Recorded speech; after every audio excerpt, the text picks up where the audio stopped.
الله معي الله معي يا نفس صبرا لا تجزعي الله معي الله معي يا نفس صبرا لا تجزعي ظلم العباد لا لن يعاد ظلم العباد لا لن يعاد ظلم العباد لا لن يعاد فذلك الجهاد. کچھ لوگ سمجھتے ہیں کچھ درگاہوں پر جا کر کچھ مندروں پر بھی جا کر کے ہمارے مسلمان یہ سمجھتے ہیں ان کی مرادیں پوری ہو گئی ہیں. جی ہاں، جاتے ہیں درگاہوں پر جا کر اولیاء اللہ کی تعظیم کے نام پر ان کی عبادت کر کے آتے ہیں اور ایک عظیم شرک وہاں کر کے آتے ہیں. قال أفتعبدون من دون الله ما لا ينفعكم شيئا ولا يضركم أف لكم ولما تعبدون من دون الله أفلا تعقلون. إن الله لا يغفر أن يشرك به ويغفر ما دون ذلك لمن يشاء ومن يشرك بالله فقد افترى إثما عظيما. قال أفتعبدون من دون الله ما لا ينفعكم شيئا ولا يضركم أف لكم ولما تعبدون من دون الله أفلا تعقلون.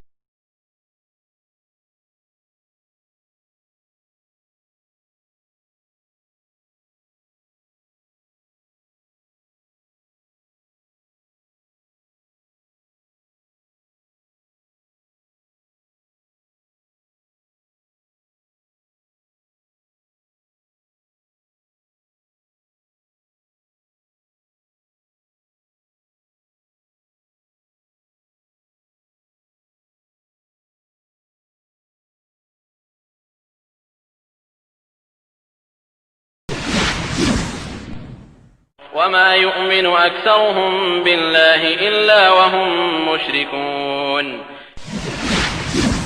وترى المجرمين يومئذ مقرنين في الأصفاد. اللہ نے کہا ہے میرا بندہ جیسا سوچتا ہے میں اس کو ادھر ہی ڈھکیل دیتا ہوں. ہاں، آپ یہ سوچیں گے کہ اس درخت کے اندر کچھ ہے، اگر اللہ نے چاہا تمہاری مرادیں درخت سے دے دے گا، تم کو گمراہ کر کے چھوڑ دے گا. جی، گمراہ کر کے. لوگ یہ سمجھتے ہیں یہاں کچھ کرامت، کوئی کرامت نہیں ہوتی، کوئی کرامت نہیں ہوتی. لوگوں کے انا عند ظن عبدی بھی، اللہ کا یہ حدیث قدسی ہے، انا عند ظن عبدی بھی، میرا بندہ میرے بارے میں جیسا گمان رکھتا ہے میں ویسے ہی کرتا ہوں. اگر وہ سمجھتا ہے میرے لیے اللہ کافی نہیں ہے، میرے لیے اللہ کے علاوہ اوروں کی بھی ضرورت ہے. جی ہاں، سورہ زمر کی آیت ہے الیس اللہ بکاف عبدہ، کیا اللہ بندے کے لیے کافی نہیں ہے، اس کے سوا کچھ اور کی بھی ضرورت ہے. اللہ نے سوال کیا ہے لوگوں سے، الیس اللہ بکاف عبدہ، اللہ اس کو اسی سے دیتا ہے. جی، جو انسان اللہ کے رسول صلی اللہ علیہ وسلم کا طریقہ چھوڑ کر دوسرے طریقوں پر عمل کرے گا، اللہ نے کہا نولی ما تولا، وہ جدھر جا رہا ہے ادھر ہی ہم کر دیں گے اس کو. کا جواب دینا ضروری سمجھتا ہوں. بعض لوگ یہ کہتے ہیں کہ اللہ سے نہ مانگ کر کے ہم کسی قبر کے اوپر جاتے ہیں اور وہاں مانگتے ہیں تو بیٹا بیٹی مل جاتے ہیں، بیٹے کی درخواست کرتے ہیں تو وہاں بیٹا مل جاتا ہے، بیٹی کی درخواست کرتے ہیں تو وہاں بیٹی مل جاتی ہے.